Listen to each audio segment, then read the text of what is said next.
Hi hello friends, welcome back to சா family. இன்னைக்கு day 16 veg menu பார்த்துடலாமா? இன்னைக்கு தீயல் தான் பண்ண போறேன். அதுக்கு முழு தனியா, கருவேப்பிலை, காஞ்ச மிளகாய், வெந்தயம், பெப்பர், சோம்பு இதெல்லாம் போட்டு நல்லா ரோஸ்ட் பண்ணிக்கலாம். இது ரோஸ்ட் ஆனதும் இதில் 5-6 சின்ன வெங்காயம் போட்டு நல்லா ரோஸ்ட் பண்ணிக்கலாம். இதெல்லாம் ரோஸ்ட் ஆன பிறகு குழம்புக்கு தேவையா கொஞ்சமாக தேங்காய் சேர்த்து அதையும் நல்லா ரோஸ்ட் பண்ணிக்கலாம்.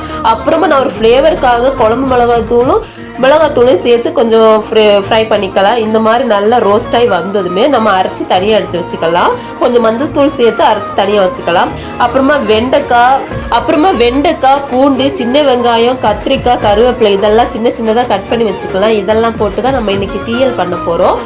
அதுக்கு ஃபஸ்ட்டு நம்ம மண்சட்டியில் எண்ணெய் ஊற்றி கடுகு கருவேப்பிலை போட்டு நல்லா தாளிச்சிக்கிட்டு ஃபஸ்ட்டு சின்ன வெங்காயத்தையும் பூண்டையும் போட்டு நல்லா வதக்கிக்கலாம். அது வதங்கின மேலே அப்புறமா நம்ம வெண்டைக்காவும் கத்திரிக்காவும் போட்டு நல்லா வதக்கிக்கலாம். ஏன்னா இது சக்குன்னு வெந்துடும். அதனால நம்ம இதை ஃபஸ்ட்டு போட்டு நல்லா மிக்ஸ் பண்ணிக்கலாம்.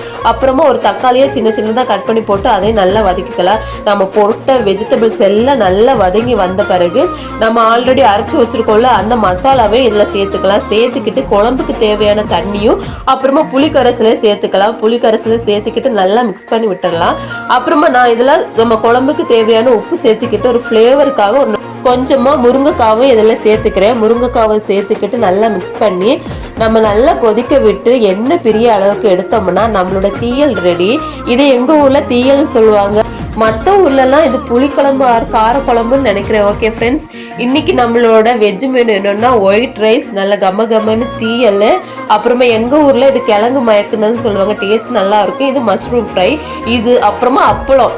இதுதான் எங்களோட டே 16 வெஜ் மெனு. அப்புறமா டே 17 வெஜ் மெனுவை பார்த்துடலாம்.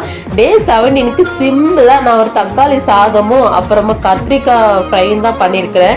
இந்த கத்திரிக்காவை தவாவில் போட்டு ஃப்ரை பண்ணி எடுத்தேன் ஃப்ரெண்ட்ஸ். நல்ல டேஸ்ட்டாக இருந்துச்சு.